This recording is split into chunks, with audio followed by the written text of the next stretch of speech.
বিপক্ষের সরকার শ্রদ্ধা মনোরঞ্জন সরকার মহাশয়, দুইজন সরকারের কবি গান হবে, তো আমরা ভূমিকাও দুইজন সরকারের নেব। একদিকে থাকবে নকুল দত্ত, নাম শুনেছেন না বাবা আপনারা, প্রাচীন বর্গ যারা আছেন, নকুল দত্ত এবং কবি সম্রাট রাজেন্দ্র সরকারের ভূমিকায় থাকবেন আমার শ্রদ্ধা মনোরঞ্জন বাবু, আর আমি নকুল দত্তের ভূমিকায় যাব। তা একটু ঘটনা বলা দরকার সবার ভিতর। দুইজনে কিন্তু একই গুরুর শিষ্য ছিল। হ্যাঁ, দুইজনই একই গুরুর শিষ্য ছিল, হরি আচার্যের শিষ্য। আমি নকুল দত্ত, আর আমার দাদা রাজেন্দ্র সরকার, উনি লাইনচ্যুত হয়ে অন্যদিকে চলে গেল। কেন গেল এই নিয়ে একটু কবি গান হবে। ভালো, দাও প্রথম একটা গান গাই।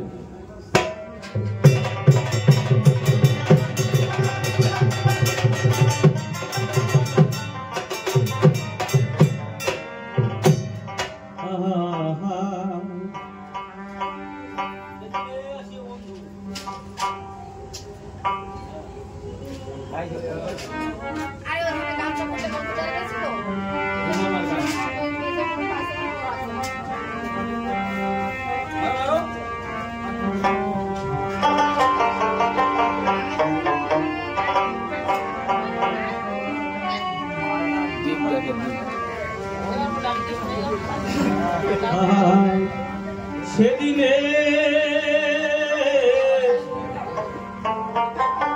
আসিও বন্ধু, শেষ হলে মোর দিন,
सर्वशक्तिमान निखिल विश्वेर प्राण सृष्टि स्थिति प्रलयेर कारण प्रकृतिर এই ভাঙা গড়া নিয়তের ওঠা পড়া নিয়তির নিয়ম নির্ধারণ ওই দূর নীল আকাশে তোমার করুণা ভাসে রবি শশী হাসে দিবারাতি হাসির বিচিত্র মালা জ্বলে তোমার জ্যোতির মানিক জ্বলে কানন তলে জ্বলে জোনাকিদের বাতি মৃদু মন্দ গন্ধ বাহন এনে দেয় তোমার আবাহন এই যে ঝাউয়ের মনে উঠেছে গীতালি বাতাসে ওই বাসে লাগায় আলিঙ্গনের সোহাগ জাগায় আবেগ ভরা হৃদয় মিতালি ছল ছল কলসুরে নদী চলে ওই সুধুরে মিলন সাগর বক্ষ বিলাসিনী ফুল কলি সব ফোটে বনে অলি ফুটে ফুল্ল মনে গুঞ্জরানে রঞ্জিত বনানী অনুপর মানুর মাঝে তব প্রেম ও তনুরাজে আত্মদ্রষ্টা পুরুষের প্রমাণ তুমি অনাদি তুমি অনন্ত ঠাকুর তুমি আদি তুমি অন্ত সর্বভৌতের চির বিরাজমান তুমি শান্ত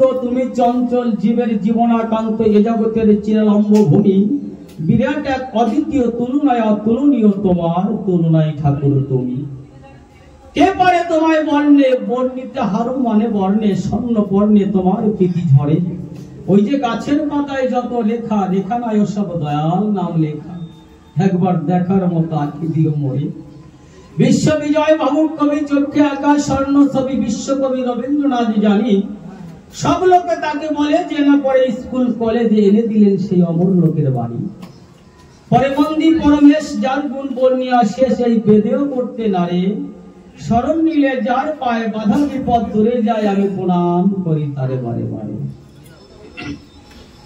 সবাই করবেন আশীর্বাদ যেন পূর্ণ হয় মোর মনসা গান গাইবার মতো তেমন ভক্তি শক্তি আমার ভিতরে নাই এই আসরের ভিতরে আছেন যারা একমাত্র সেই গোবিন্দের করুণা ঝরান তারা যদি আমায় আশীষ করেন দান সেই আশীষের ভিতর দিয়ে ঈশ্বরের করুণা আসবে চোয়ায়ে জীবন আসবে আমার অশেষ কল্যাণ এমতো চিন্তা করে যত ভক্তগণের চরণ না ধরে আমি বারে বারে প্রণাম জানাই।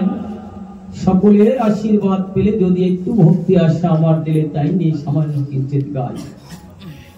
আমার নাম দীনেশ সরকারি, নাম করে পরিহার সভাতে দাঁড়াবো এবার কাল্পনিক ভূমিকায়। তাই নকুল দত্ত ধরে নাম দাঁড়াইয়া সমাধান বিপক্ষে কোন ক্রম পেলাঙ্কারে রাজেন্দ্র সরকার মহাশয় যে জন হয়। খোলে বলি ধর্মসভার ঠাই দুইজনে কিন্তু আমরা এক গুরুর দীক্ষা পাই। মনে আছে ভাবো, দুইজন মিলে আমরা সেই হরিয়াচার্যের কাছে গিয়ে দীক্ষা নেব নিয়েছি। দীক্ষা নেওয়ার পরে খোলে বলি আপনাদের ধারে কিছুদিন যাওয়ার পরে আমার দাদা রাজেন্দ্র সরকার মহাশয় যেজন হয়, 1 মাস ধরে কালীর সাধনায় মত্ত রয়।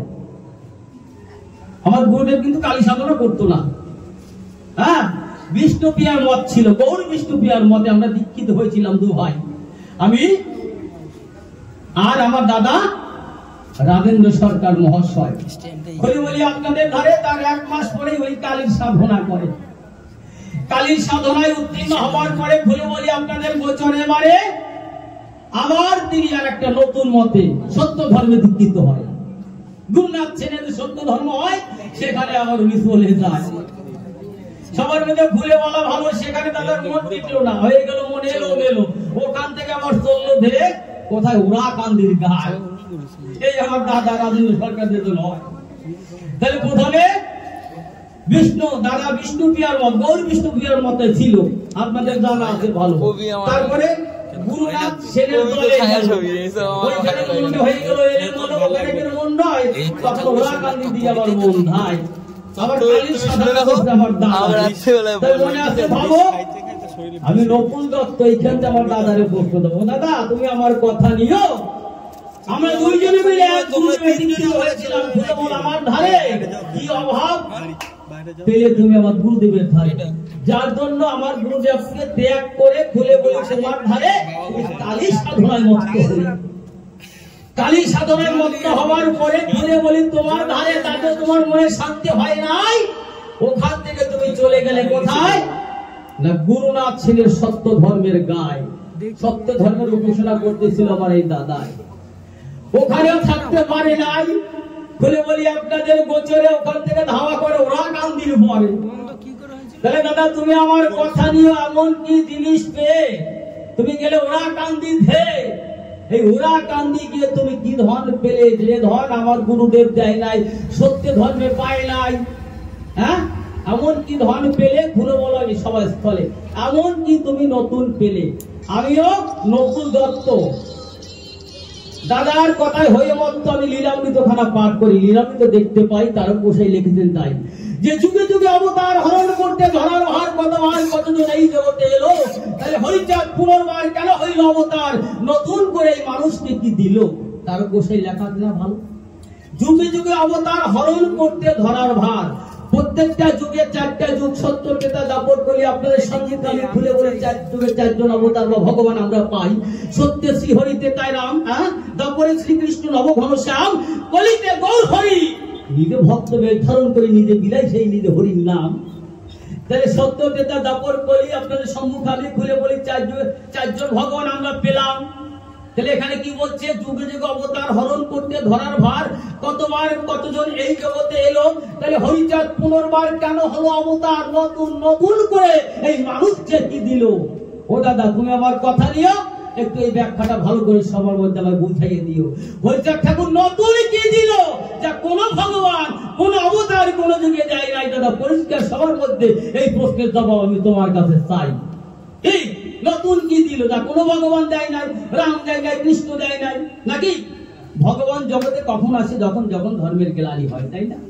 হ্যাঁ, তাই তো বললেন কি তাই, যদা যদা হি ধর্মস্য গ্লানির্ভবতি ভারত অভ্যুত্থানম ধর্মস্য তদাত্মানাং সিদ্ধমহ পরিত্রাণায় সাধুনাং বিনাশায় চ দুষ্কৃতাম ধর্ম সংস্থাপনার্থায় সম্ভবামি যুগে যুগে। যখন যখন ধর্মের গ্লানি হয় আমি নিজ থেকে নিজেকে সৃষ্টি করি দয়াময়, কেন এই সাধুদের পরিত্রাণ করবার তরে, পাপীদের বিনাশ করবার তরে, আর ধর্মকে রক্ষা করবার তরে জগৎ আমার বারে বারে আসতে হয়। তাহলে ভগবান শ্রীকৃষ্ণ এলো, ধর্মের গ্লানি সব মুছে গেল, তাহলে এমন কি ধর্মের গ্লানি হয়েছিল কলির শেষে ওরাকান দিয়ে শীর্ষান কোনায় তোমার হরিচাঁদ ঠাকুর জন্মগ্রহণ করে কি নতুন ধর্ম দিল সবার মধ্যে তোমার খুলে বলা ভালো। এবং কি ধর্মের গ্লানি হয়েছিল, কি যখন যখন ধর্মের গ্লানি হয় তখন তো ভগবান আসে দুনিয়ায়। তাহলে ওরাকান্দির শেষে অর্থাৎ কলির শেষে ওরাকান্দির গায়ে এমন কি ধর্মের গ্লানি হয়েছিল সবার মধ্যে তোমার খুলে বলা ভালো। এবং হরিচাঁদ ঠাকুর নতুন কি দিল একটু মনে দান দিতে হয় নাকি? পরিষ্কার প্রশ্ন দেবো, কোনো বেদাল লাগবো না। হ্যাঁ, লীলামৃতে লেখলে তাই তোমার হরিহর ক্ষীরোচ্ছাই পূর্ণ ব্রহ্ম নিত্য নিরঞ্জন নাকি? ওই তার সেই ভূমিকা আমি পড়েছি। সব লোকে তাকে বলে ওই গুরুচাঁদ হরিচাঁদের ছেলে নাকি? সেজন্য আমার পতিত পাবন। পতিত পাবন কারে বলে বাবা? বলি সবাই বলে যে পতিত জমি চাষ করে ফসল ফলাতে পারে, তাই না? হ্যাঁ, তাহলে পতিত যে পতিত আবাদ করে ফসল ফলাতে পারে খুলে বলে আপনাদের গোচরে তাহলে পতিত পাবন কয়। তাহলে এই গুরুচাঁদকে পতিত পাবন বলা হয় কেন? কোন কোন জাতি উদ্ধার করে খুলে বলি আপনাদের ধারে গুরুচাঁদ ঠাকুরকে পতিত পাবন কজন মতুয়ারা আখ্যা দেয় সংসারে, আর বেশি মানুষের দেয় না ভাই নাকি? পতিত পাবন কারে কয়? ওই যে বঙ্গবন্ধু জাতির পিতা যিনি বাংলাদেশের জন্মদাতা নাকি? বাংলাদেশের স্বাধীনতা এনেছে যেই জন মহাত্মা গান্ধী যিনি এই ভারতবাসীর পিতা হলেন তিনি। তাহলে গুরুচাঁদকে মতুয়ারা জাতির পিতা বলছো কি কারণ? হ্যাঁ, কোন জাতির সে কেমন পিতা আমায় বুঝাইয়া বলো সে কথা, আমার মনের যত আবিরতা সকল যাবে দূরে। কোন জাতিকে উদ্ধার করে খুলে বলি তোমার ধারে সে জাতির পিতা হয়, সুন্দর করে সবাই এসে বুঝাবে আমার এই ধর্ম সবাই। কি কোন বেদাল আছে নাকি? কোন কোন জাতি উদ্ধার করে? যারা পাকা চাষি তারা আবাদ জমি চাষ করে ফসল ফলাতে পারে। বলে বলি আপনাদের ধারে অনেক পূর্ব বাংলার মানুষ রয়, অনেক জমি আছে, নতুন চাষি যায় না তার ধারে কাছে। ঠিক, হ্যাঁ, পাকা চাষি খুলে বলি আপনাদের ধারে লাঙ্গল দিয়ে বন জঙ্গল উঠে জমি পরিষ্কার করে ফসল ফলাতে পারে, তারে পতিত পাবন কয়। তাহলে কোন কোন জাতি উদ্ধার করে গুরুচাঁদ ঠাকুর এই সংসারে জাতির পিতা হয় একটু সবার মধ্যে জানালে আমার মনে একটু শান্তি হয় নাকি? আপনাদের হয়তো নাকি? তাহলে প্রশ্ন দেবো দুইটা। হরিচাঁদ ঠাকুর জগতে নতুন কি দিল দাদা? তার বসে লেগেছে তোমার খুলে বলা ভালো। আর কি ধর্মের গ্লানি হয়েছিল? আর গুরুচাঁদ ঠাকুর কোন কোন জাতির উদ্ধার করে এই জাতির পিতা হলো সংসারে কথা নিয়ে একটু ভালো করে বুঝাইয়া দিও। ওই পেঁচা পেঁচের ভিতরে আমি পরিষ্কার প্রশ্ন দেবো তাই নাকি? হ্যাঁ, আমি নকুল দত্ত, তোমার কথা আমি অপনানে মত্ত। আমি যে মতুয়া শৈব শৈব শাক্ত জ্ঞানবদ্ধ বৈষ্ণব নাকি? পঞ্চব্রহ্মচারী কয়, পঞ্চব্রহ্মের সাধনা দুনিয়া নয় না? শৈব সৌর মানে যারা সূর্যের পূজা করে, শৈব যারা শিবের পূজা করে, সৌর শৈব, তারপরে শাক্ত কালী পূজা করে, জ্ঞানবদ্ধ যারা গণেশের পূজা করে, বৈষ্ণব তো জানেন ভালো করে। এই পঞ্চব্রহ্ম নয়, এই সাধনা দুনিয়াতে চলে। বলে বলি আপনাদের ধারে তাহলে মতুয়া আবার নতুন করে একটা আখ্যা দেয় সংসার। এই যে মতুয়াটা কি ধর্ম না কোন একটা জাত পাত না কোন সম্প্রদায়? হ্যাঁ, আমরা জানি হিন্দু কোন ধর্ম না, মুসলিম কোন ধর্ম না, কোন সম্প্রদায়। হ্যাঁ, তাহলে মতুয়া কি কোন ধর্ম না সম্প্রদায়? বলে বলি তোমার ধারে একটু জবাব করবে এই আসলে। আর সঠিক মতুয়া কারে কয়? বড় বড় লম্বা লম্বা চুল দেখে দাঁড়িয়ে রেখে মালায় ধাক্কা দিলে তুই হয়ে গড়াগড়ি যায়, এর কি মতুয়া কয়? না মতুয়ার কোন সংজ্ঞা রয়? হ্যাঁ, সত্যি কথা বলবো মাসি, আমি তোর বাড়ি আছি নাকি অনেক দেখা আছে। 20 সালের দল করে 100 লোক তৈরি করছে, 1 মাস না যেতে সে দল ভেঙে গেছে। এক দাদু ডাক দিয়ে কয় আমার 6 জন নাতি নাতি ডাকাতে বাদ করে যাবে আরম্ভ করে দিই, আর একটা দল করাই বলেন। এই আস্তে আস্তে ভাঙতে ভাঙতে শেষ হয়ে যাবে। আমার অনেক মতের মধ্যে শোনা যায় কেউ বলে আমি হিন্দু না, আমি সনাতন ধর্মের মানুষ। কি দাদা বলে না? এই যে হিন্দু আর সনাতন খুলে বলি তোমার ধারে একটু ব্যাখ্যা করবে সবার করে জানতে আমার চাই বল নাকি? হিন্দু আর সনাতনের মধ্যে কি কোনো পার্থক্য হয়? আমরা জানি যে আমরা হিন্দু মানুষ, পূর্বপুরুষ আমরা হিন্দু ছিলাম। আবার কেউ বলেন আমরা সনাতন ছিলাম। এই সনাতন আর হিন্দু আপনারা বোঝেন নাকি? নাকি করে আমি কিন্তু কথা বুঝি না।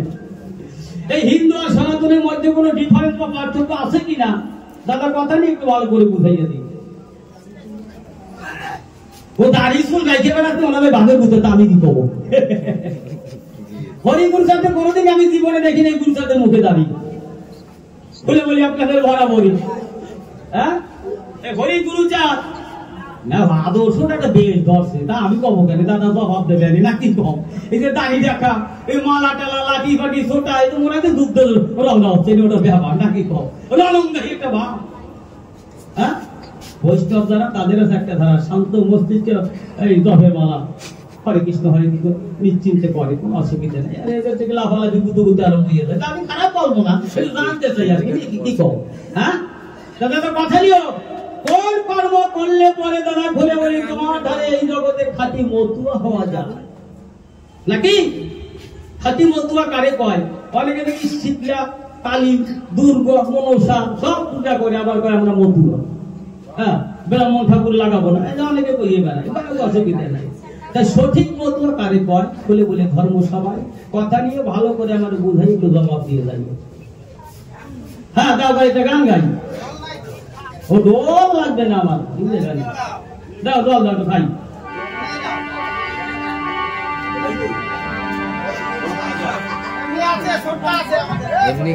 আমার ডুলি ভাই নিম মশা সৃষ্টি হয়েছে, আটা দিয়ে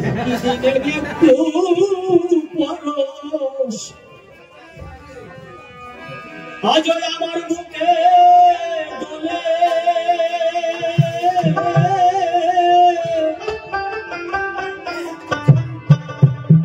ওই অতীতের সেই দিন তোর সুজুরে পেলে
তুমি কি ধন মতুয়ার বাজারে বেশি পেলে যা আমার গরুদের ভইয়া চাইতে দিতে পারে না,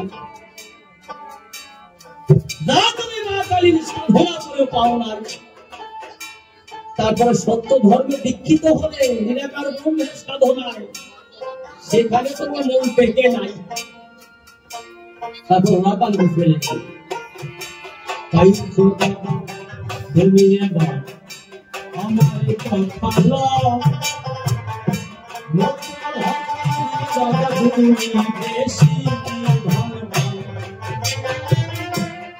আমার গুরুদেবকে ছেড়ে ও তুমি ভালো কর্ম করো না, তুমি ডাক্তার বলে চলে গেলে দাদা তোমার সুবিধা এই গুরু পথে পাবো ও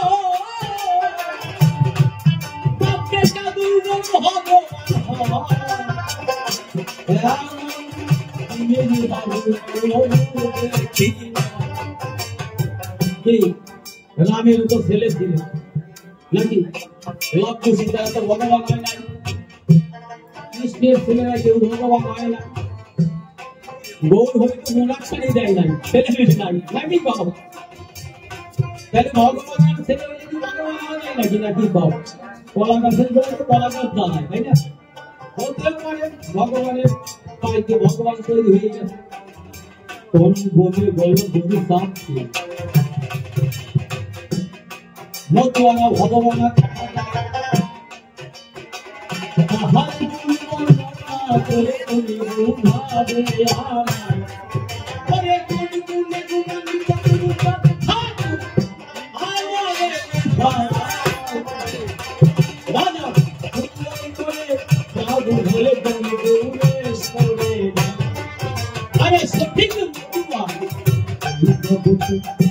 কেমন করে হয়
শেষ হয়ে